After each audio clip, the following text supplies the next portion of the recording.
नमस्कार साथियों, आप देख रहे हैं हिट फिट न्यूज टीवी और मैं हूं हरनाम सिंह उडवाल।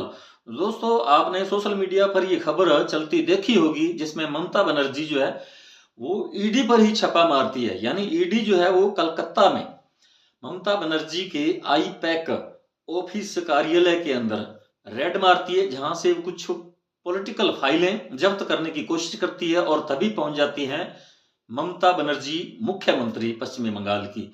और इस आईपैक जो है ये एक संस्था है जो पॉलिटिकल जो रणनीति है पार्टी की उसकी ये देखभाल करती है, वो तैयार करती है और इसके अंदर जितनी भी गतिविधि हैं, स्ट्रेटेजी है जो उसके बारे में पूरा ब्यौरा होता है। तो ये आईपैक जो है इसके अध्यक्ष हैं प्रतीक जैन, जो ममता बनर्जी के खासम खास है, क्योंकि ये जो आईपैक है ये काम ही ममता बनर्जी की जो टीएमसी उसके लिए काम करती है, उसी के लिए योजनाएं और रणनीतियां तैयार होती हैं। तो ये एक पॉलिटिकल मामला है जिस पर यानी इसके कार्यालय पर पहले प्रतीक जैन के घर पर जो अध्यक्ष हैं आईपैक के उस पे रेड मारती है ईडी और उस पे मनी लॉन्ड्रिंग का एक आरोप लगाया जाता है और उसके घर पे ये रेड मारी जाती है, फिर उसके कार्यालय में। और जैसे ही ममता बनर्जी को पता चलता है और तुरंत ममता बनर्जी मुख्यमंत्री डीजीपी को साथ लेकर वहां पूरे पुलिस बल के साथ पहुंच जाती है और वहां से एक ग्रीन फाइल वहां से उठा लेती है और वहां से चली जाती है। और इसी बीच वहां मीडिया कर्मी भी उसे घेर लेते हैं और पूछते हैं। तो ममता बनर्जी का यही कहना है कि ईडी जो है ये अमित शाह जो होम मिनिस्टर है, जो नोटी होम मिनिस्टर, उन्होंने यहां तक कह दिया, अमित शाह जो गृह मंत्री हैं देश के, उनको नोटी होम मिनिस्टर भी कहा है कि नटखटी जो गृह मंत्री हैं उन्होंने ये जानबूझकर मेरी जो पार्टी है उसकी जो गुप्त रणनीति जो है उसके बारे में, जो स्ट्रेटेजी है, हमारी जो पॉलिसीज हैं पार्टी की, उसके बारे में जानने के लिए जानबूझकर ये रेड करवाई गई है। ईडी का ये गलत दुरुपयोग किया जा रहा है, सरेआम किया जा रहा है और ये हम किसी भी सूरत में बर्दाश्त नहीं करेंगे। और यह कहते हुए वहां ऑफिस में घुसती है मुख्यमंत्री ममता बनर्जी और वहां से ये ग्रीन फाइल लेकर चली जाती है। और इसमें जो ईडी है वो पहुंच जाती है कैलकट्टा हाई कोर्ट में और वहां रिट दायर हो जाती है और ममता बनर्जी के विरुद्ध ये पेश होती है ईडी। और उसका कहना है कि ये उनके सरकारी कामकाज में इंटरफेयर किया गया, दखल अंदाजी की गई है। और बराबर ही ममता बनर्जी भी अपना पक्ष रखती हैं, वो भी कोर्ट के अंदर अपना पक्ष लेकर हाजिर हो जाती हैं, वो उनका वकील वहां अपने अब वो अपनी दलील रखेंगे। लेकिन मामला बहुत ही तूल पकड़ चुका है। अब यहाँ कहीं ना कहीं गृह मंत्री की सरेआम बेइज्जती हो गई, अपमान हो गया। अब आगे देखते हैं होम मिनिस्टर जो गृह मंत्री वो आगे क्या कदम उठाते हैं। लेकिन इतना जरूर है कि टीएमसी यानी पश्चिमी बंगाल और केंद्र सरकार के बीच एक टकराव की स्थिति पैदा हो चुकी है और आगे देखते हैं आगे क्या होगा। अब कहीं ना कहीं जो होम मिनिस्टर है, गृह मंत्री अमित शाह, ने इस बात को लेकर डर है कि कहीं पूरे हिंदुस्तान के अंदर जहां कहीं भी अपोजिशन की सरकारें हैं तो वहां भी कहीं ऐसा न हो। क्योंकि जब से मोदी सरकार सत्ता में आई है, भाजपा सरकार केंद्र में है सत्ता में, तब से लेकर आज तक 5,000 से भी ज्यादा ऐसे ईडी द्वारा मामले जो है दर्ज करवाए गए, जिनमें अभी तक 15-16 मुकदमों में ही जो है चार्जशीट पेश हुई है और बाकी जो है उनमें कोई जांच भी नहीं हुई है, वो ऐसे लटके जा रहे हैं।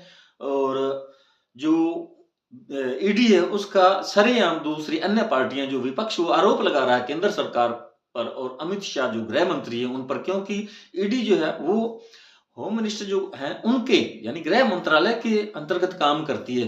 तो इसका सीधा सा मतलब यही है कि गृह मंत्री जो अमित शाह वही इसका ईडी का दुरुपयोग कर रहे हैं। क्योंकि जो भी रेड होती है वो अधिकतर यानी 90% जो उनकी रेड होती है वो विपक्ष के नेताओं पर ही डाली जा रही है और जो भाजपा के उनके अपनी पार्टी के नेता है उन पर सिर्फ 10%।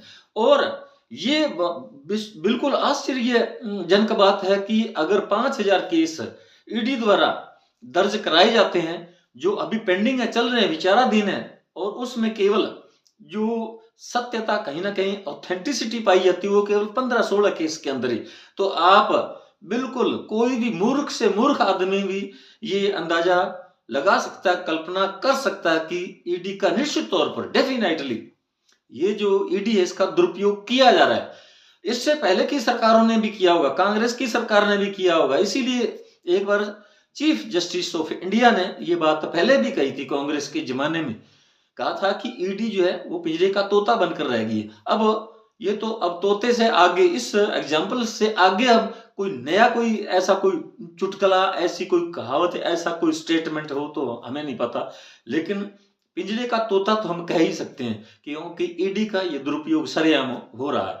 तो इसी बात को लेकर ममता को एक ये पॉलिटिकल पॉइंट मिल गया, एक एजेंडा मिल गया, और आप इसमें देखें वीडियो के अंदर किस प्रकार इसी बात को लेकर ईडी के विरुद्ध और अमित शाह जो गृह मंत्री हैं उनके विरुद्ध एक रैली का आयोजन किया गया। कल कलकत्ता की सड़कों पर सरेआम ममता बनर्जी पोस्टर और बैनर लिए हाथों में और नारेबाजी हो रही है। इस वीडियो में देखें।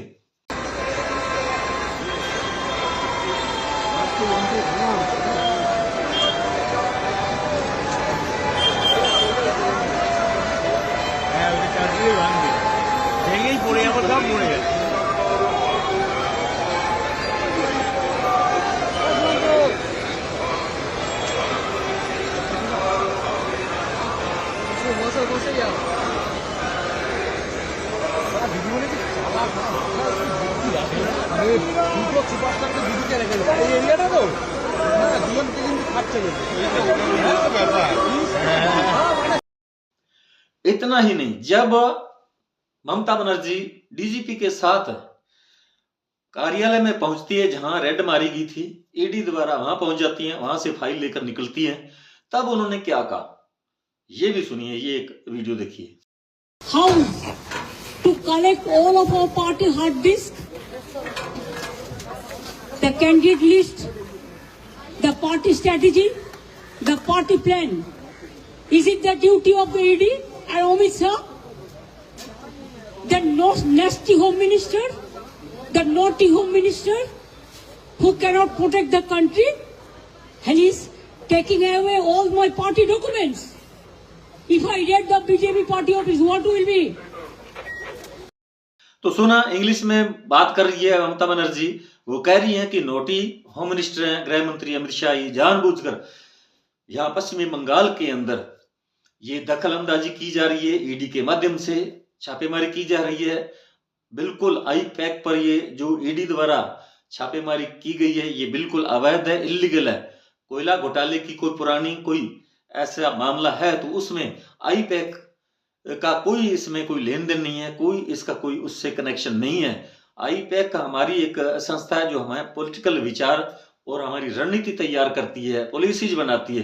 तो ये जानबूझकर गृह मंत्री ने, क्योंकि अभी चुनाव आने वाले हैं पश्चिमी बंगाल के अंदर विधानसभा के, उसी के मद्देनजर ये छापेमारी की गई है। और अमित शाह ये जानना चाहते हैं कि टीएमसी की जो फाइलें हैं इनके अंदर क्या रणनीति और क्या पॉलिसीज, क्या योजनाएं, क्या जो है प्री प्लान बनाए गए हैं, ये जानने के लिए उन्होंने ये जानबूझकर ईडी का प्रयोग किया गया।